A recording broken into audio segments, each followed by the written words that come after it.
ముకుంద వారసత్వం నుంచి పుట్టిన బంగారు అద్భుతం Purvi gold diamonds and silver November 1న కేపీహెచ్బిలో గ్రాండ్ ఓపెనింగ్. 1950 దగ్గర నుంచి చెప్పుకుంటూ వచ్చారు కాబట్టి అప్పట్లో హిందువులు మెజారిటీగానే ఉండేవాళ్ళు. అయితే మెజారిటీగా ఉన్న హిందువులకి వాళ్ళ రైట్స్ విషయంలో రాజకీయ పార్టీలు ఎందుకు దృష్టి సారించలేదు? ఆనాడు చాలా మంచి ప్రశ్న అండి. అయితే రాజ్యాంగ సభ అంటే కాన్స్టిట్యూంట్ అసెంబ్లీ రాజ్యాంగం తయారు చేసే సభలో హిందువులే మెజారిటీ ఉన్నారు. కానీ వాళ్ళంతా రాజకీయ హిందువులు, వాళ్ళకి కావాల్సింది అధికారం. మీరు నెహ్రూ ఆయన హిందువే కాడు, నేను హిందూ కానని ఆయనే చెప్పాడు. కానీ పేరుని బట్టి మాత్రం జవహర్లాల్ నెహ్రూ అంటే హిందూ పేరే. సో ఆ విధంగా 299 మంది సభ్యులు ఉన్న రాజ్యాంగ సభలో ఒక 40-50 వరకు ఇది క్రైస్తవులు ముస్లింలు ఉన్నారు. మిగిలిన 250 మందిలో మీరు దాదాపుగా 235 వరకు కూడా వాళ్ళు ఓన్లీ కేవలం రాజకీయ హిందువులు. వాళ్ళకి ఏంటంటే అధికారం చూడాలి. సో వాళ్ళు హిందూ నాగరికత, హిందూ సమాజము, హిందూ ధర్మము ఎలా నిలబడుతుంది అనే ధ్యాస ఏమాత్రం లేదు. అందుకోసమే వాళ్ళు ఇది చేశారు. మీరు సర్దార్ పటేల్ ఉదాహరణకి దీనికి కారణం ఇప్పుడు మనకి భారత రాజ్యాంగంలో హిందువులకు సమాన హక్కులు ఇవ్వకపోవడానికి ముఖ్య కారణం సర్దార్ పటేల్. చాలా విస్తుపోతారు అందరూ, ఎందుకంటే ఆయన ఏదో హిందుత్వవాది అని ఆర్ఎస్ఎస్ బీజేపీ వాళ్ళు బాగా ప్రచారం చేస్తారు. ఆయన గురించి ప్రపంచంలో కల్లా ఎత్తైన విగ్రహం కట్టారు. ఇదంతా ఎందుకంటే ఇప్పుడు రాజ్యాంగ సభలో చేస్తున్నప్పుడు విభిన్న అంశాల కోసం చిన్న కమిటీలని సమితిలను ఏర్పాటు చేశారు వాళ్ళు. ఈ ప్రాథమిక హక్కుల సమితికి అధ్యక్షుడు సర్దార్ వల్లభాయ్ పటేల్. అంటే మనకి ఏదైతే హిందువులు మనకి ప్రాథమిక హక్కులు ఇవ్వలే అని చెప్తున్నాను, అందులో ఆయన పొందుపరిచిన, ఆయన ఇచ్చిన రికమెండేషన్ ప్రకారం ఆయన దాన్ని మీరు రాజ్యాంగంలో పొందుపరిచారు. అందులోనే ఆయనే హిందువులకి సమానమైన మత హక్కులు ఇవ్వలేదు, సమానమైన విద్యా హక్కులు ఇవ్వలేదు, సమాన సంస్కృతి హక్కులు ఇవ్వలేదు, ప్రత్యేకంగా మైనారిటీ మెజారిటీ అనే వివక్ష ఆయనే చూపించారు. అసలు ఆ మాట మెజారిటీ మైనారిటీ అనే మాట తెచ్చింది ఆయన. తర్వాత హిందువులకి ప్రజా వనరులపైన, ప్రజా నిధులపైన సమాన హక్కులు ఇవ్వలేదు.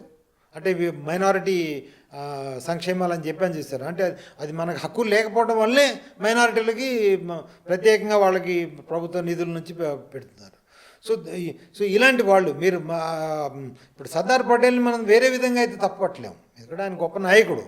కానీ వాళ్ళకి అవగాహన లేదు హిందూ సమాజం పట్ల, హిందూ ధర్మం పట్ల, హిందూ నాగరికత పట్ల, హిందూ సంస్కృతి పట్ల వాళ్ళకి ఏమాత్రం అవగాహన కానీ లేకపోతే చింతన కానీ లేదు. సో కాబట్టి జరిగింది. ఇప్పుడు హిందువులు ఎటువైపు ఉన్నారు మీరు చెప్పండి, మీ అభిప్రాయం. ఏ పార్టీ వైపు హిందువులు ఇప్పుడు మనకి రెండు విషయాలను మనం కలగాపులగం చేయటం సమాజంలో పెద్ద ఇదొక చెడు అలవాటు అయిపోయింది. ఏంటంటే నేను మాట్లాడేది హిందూ ధర్మము, హిందూ సంస్కృతి, హిందూ నాగరికత, హిందూ వీటి ఎలా రక్షింపబడతాయి జనాభా. అది మీరు అడిగిన ప్రశ్న రాజకీయ దృక్పథం. సమస్య ఏంటంటే హిందువులకు వాళ్ళ ధర్మాన్ని రాజకీయ దృక్పథంతో చూడమని ఆర్ఎస్ఎస్ బీజేపీ నేర్పించింది. ఇది మొదట్లో లేదండి. ఇప్పుడు మీరు ముస్లిం చూడండి, వాళ్ళు ఏ పార్టీ వచ్చినా కానీ, మీరు బీఆర్ఎస్ వచ్చిన కేసీఆర్ ఉన్నప్పుడు ముస్లింలకి ఫేవర్ చేశాడు, ఇప్పుడు రేవంత్ రెడ్డి చేస్తాడు, అంతకుముందు కాంగ్రెస్ ఉన్నప్పుడు చేశారు, అంతకుముందు జనతా పార్టీ ఉన్నప్పుడు చేశారు, ఆ తర్వాత బీజేపీ ఉన్నప్పుడు చేస్తున్నారు. ఎందుకంటే ముస్లింలు వాళ్ళ మతాన్ని రాజకీయ దృక్పథంతో చూడరు. వాళ్ళు రాజకీయాలని తమ మతపరమైన మత దృక్పథంతో చూస్తారు. అంటే మనం ఏ పార్టీకి సపోర్ట్ చేస్తే మన మతానికి ఉపయోగము. క్రైస్తవులు కూడా అలానే చూస్తారు. మీరు అందుకొని చూడండి, క్రైస్తవులు కూడా ఏ పార్టీ కూడా మేము వచ్చినా కానీ క్రైస్తవులకు ఇబ్బంది ఉండదు. ప్రతివాడు వాళ్ళకి సహాయం చేయాలని చూస్తుంటాడు. ఇప్పుడు చంద్రబాబు వచ్చాడు, జగన్ టైంలో పాస్టర్లకి మేము వేతనాలు ఇస్తున్నాం అన్నాడు. ఇప్పుడు జగన్ వచ్చి ఇచ్చాడు, మళ్ళీ చంద్రబాబు వచ్చి మళ్ళీ ఇస్తున్నాడు. సో ఎవరు వచ్చినా వాళ్ళకేం తెలియదు కదా. సో కానీ హిందువులకి ఈ ఆర్ఎస్ఎస్ బీజేపీ వాళ్ళు హిందూ ధర్మాన్ని పూర్తిగా రాజకీయం చేసింది ఆర్ఎస్ఎస్ వాళ్ళు. దీనికి ఆద్యుడు ఎవరంటే గాంధీ. గాంధీ స్వాతంత్ర సమర యుద్ధంలో ఆ సమరంలో మొట్టమొదటి పర్సన్ హిందూ ధర్మాన్ని రిలీజియన్ని రాజకీయాల కోసం వాడుకున్నది గాంధీ.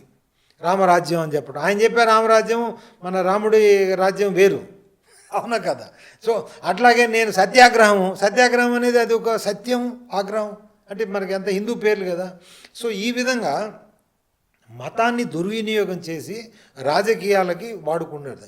సో ఆ గాంధీ అలవాట్లు అప్పటి నుంచే మొదలైనాయి. తర్వాత ఆర్ఎస్ఎస్ బీజేపీ వాళ్ళు వచ్చి మీరు మాకు సపోర్ట్ చేస్తేనే మీరు హిందువులు, లేకపోతే మీరు హిందువులు కాదు అని. మీరు ముస్లిం ఎవరిని అంటారండి? మీరు ఎక్కడైనా ఒక ముస్లిం పిలిచి అడగండి, నువ్వు ఓవైసీకి సపోర్ట్ చేస్తేనే ముస్లిం. ఎందుకంటే ఓవైసీకి సపోర్ట్ చేయని ముస్లింలు కూడా చాలామంది ఉంటారు, ఎంఐఎం సపోర్ట్ చేయని వాళ్ళు.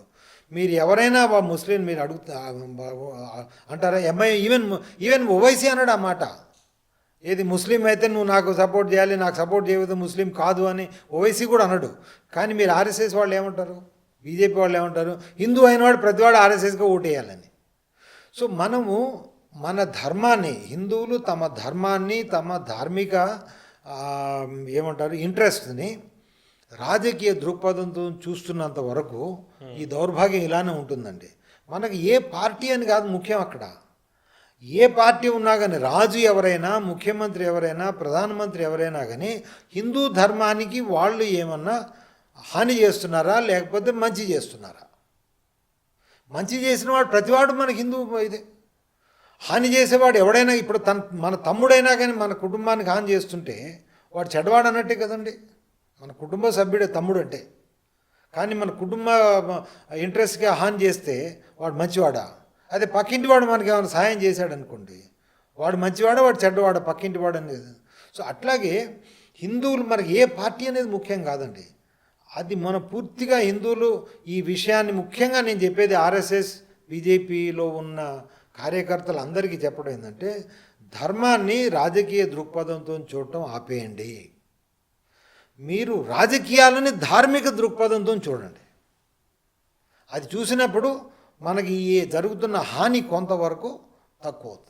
అంటే ఎవరిలో మార్పు రావాలి? ఇప్పుడు మీరు రాజకీయ పార్టీలో మార్పు రావాలంటున్నారు, పబ్లిక్ రాజకీయ పార్టీలో కాదు, హిందువుల్లో మార్పు రావాలి. హిందువుల్లో మార్పు రావాలి అంటే యువత విషయంలో, అంటే యువతలో వీళ్ళందరిలో కూడా మార్పు కింద నుంచే రావాలి, విద్యా వ్యవస్థ దగ్గర అన్ని నుంచి చోట్ల రావాలి. ఉంచాలి. ఇప్పుడు ఉదాహరణకు మీరు నన్ను ఇంటర్వ్యూ చేస్తున్నారు, నాకు తెలిసిన నేను చెప్తున్నాను, రేపు ఇంకొకళ్ళు చెప్తారు. ఆ విధంగా ప్రతి వాళ్ళు చెప్పాలి.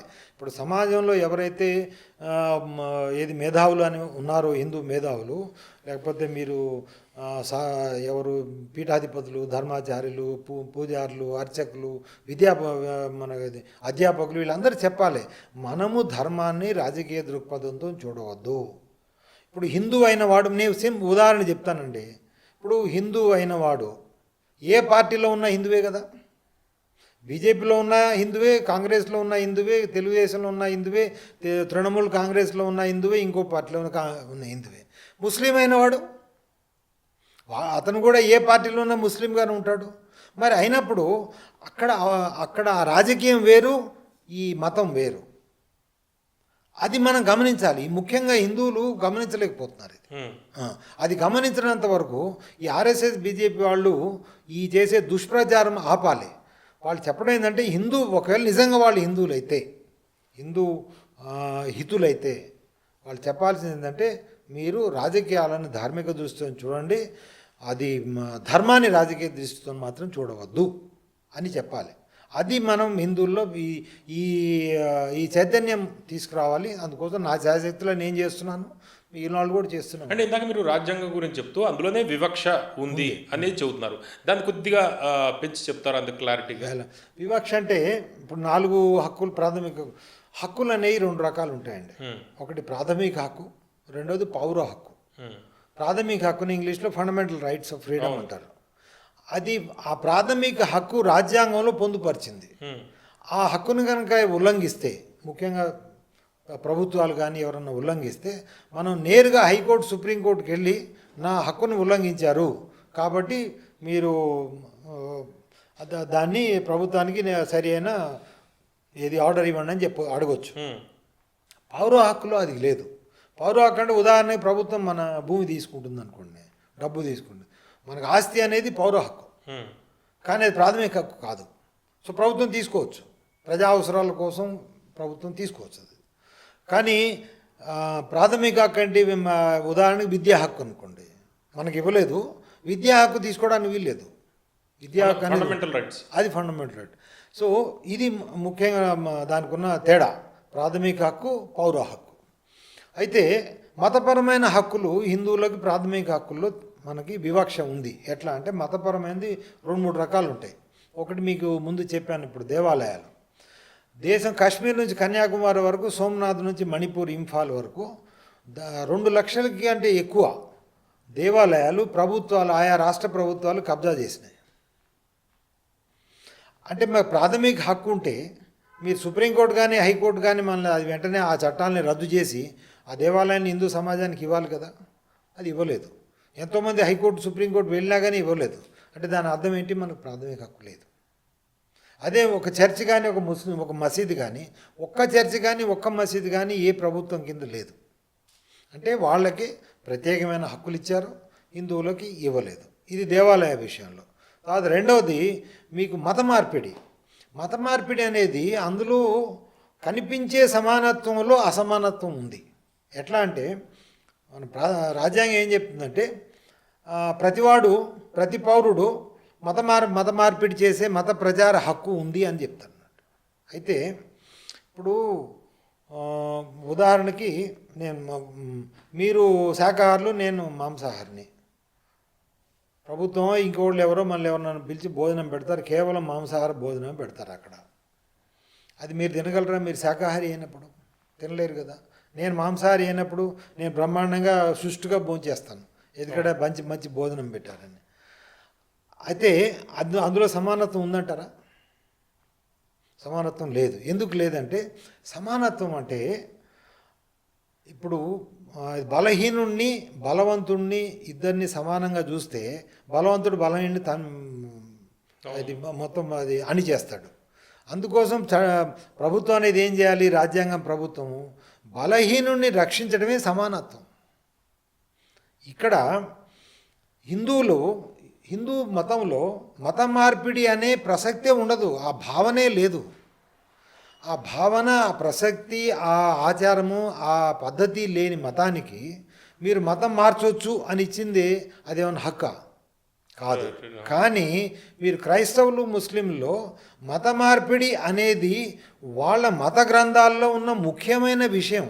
ప్రతి క్రైస్తవుడు, ప్రతి ముస్లిము వేరే వాళ్ళని మార్చమని వాళ్ళ మత గ్రంథాలు బోధిస్తున్నాయి, వాళ్ళ దేవుడు బోధిస్తున్నాడు, వాళ్ళ ప్రవక్త, వాళ్ళ జీసస్ క్రైస్ట్ చెప్తున్నారు. అది అంటే ఇప్పుడు మీరు సమాన హక్కు, మత మార్పిడి హక్కు మీరు ఇచ్చినప్పుడు అది క్రైస్తవులు, ముస్లింలకి అది ఒక లైసెన్స్ అయిపోయింది, హిందువులను మతం మార్చొచ్చని. కానీ హిందువులకేమో మత మార్పిడి అంటే మాకు తెలియదు, నువ్వు ఇచ్చినా ఏంటి ఉపయోగం పెట్టి మీకు శాకాహారికి మీకు మాంసాహార భోజనం పెడితే అది ఆ భోజనం పెడితే ఏంటి, పెట్టకపోతే ఏంటి, దానివల్ల ఉపయోగం లేదు కదా. సో దీనివల్ల ఏమైంది, ఒక లైసెన్స్, ఒక constitutional license has been given to Christians and Muslims. తద్వారా ఏమైంది, 1950లో మనకి రాజ్యాంగం వచ్చినప్పుడు దేశంలో ఎన్ని అంటే ఒక 5-6 వేల చర్చిలు ఉండేమో. ఈనాడు అది 6-7 లక్షలు పైగా చర్చిలు ఉన్నాయి. అంటే ఒక మతపరమైన ఆక్రమణ మన మీద జరుగుతుంది. అట్లాగే మసీదులు, ఈనాడు దాదాపుగా 7 లక్షలకు పైగా మసీదులు ఉన్నాయి దేశంలో. ఎక్కడి నుంచి వచ్చినాయి ఇవన్నీ? ఆ తర్వాత మన జనాభా చెప్పాను కదా, 84.68 ఉన్న జనాభా ఈనాడు 60% కంటే దాదాపుగా 62-63% కండి. అంటే మనకి ఎంత అయింది, దాదాపుగా 22-23% మన జనాభా 75 ఏళ్ళలోనే పోయింది. దీనికి కారణం ఏంటి? ఈ మతపరమైన అది ప్రాథమిక హక్కు ముస్లింలు, క్రైస్తవులకు ఇవ్వటం వల్ల, అంటే అందులో ఉన్న అసమానత్వం వల్ల. సో ఇది సమానత్వం కాదు, ఇది ఈక్వల్ రైట్ కాదు. ఈక్వల్ రైట్ అంటే మేము బలహీనలో, మమ్మల్ని రక్షించడానికి మీరు హక్కు ఇస్తే అది హక్కు అంటారు. సో ఇది మతపరమైన ఇది ఒకటి. తర్వాత మూడోది, మీరు ఎక్కడైతే హిందువులు మీరు మైనారిటీలు అయిపోతున్నారో, అల్పసంఖ్యాకులు అయిపోతున్నారో, అక్కడ వాళ్ళకి జీవించే హక్కు కూడా లేదు. ఉదాహరణకి మీరు కాశ్మీర్లో స్వాతంత్రం వచ్చినప్పుడు దాదాపుగా 20-21 లేకపోతే ఎంతో ఎంతో ఒక సబ్స్టాన్షియల్ మనకి జనాభా ఉండేది ఏది కాశ్మీర్ వ్యాలీ ప్రాంతంలో. ఈరోజు 21 మంది కూడా అక్కడ లేరు. తర్వాత వాళ్ళ మీద మారణ హోమం జరిపి నరసంహారము నర మారణ హోమం జరిపి నరమేధం అనుకున్నా నరమేధం చేసి అక్కడి నుంచి మొత్తం ఎల్లగొట్టేశారు. అంటే అక్కడ ఏమి మీ రాజ్యాంగము మనకి హక్కు ఇస్తున్నప్పుడు మరి మరి రక్షించాలి కదా రాజ్యాంగ వ్యవస్థలు, మరి ఎందుకు రక్షించలేదు?